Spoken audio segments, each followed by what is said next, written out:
Hello, everyone. I'm Alicia. Welcome to Mission Vocab. Today's advanced English vocabulary word is blemish.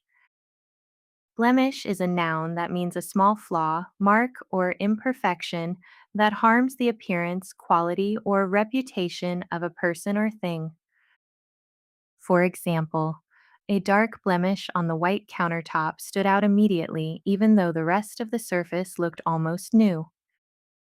The scandal became a blemish on the company's reputation, casting doubt on a business that had previously been known for reliable service.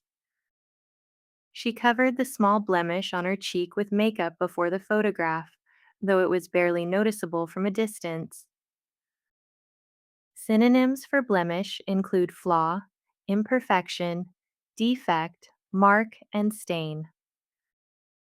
Blemish is often used for skin, objects, records, and reputations, and it emphasizes a flaw that detracts from something, not complete damage. That's blemish. One word, stronger English.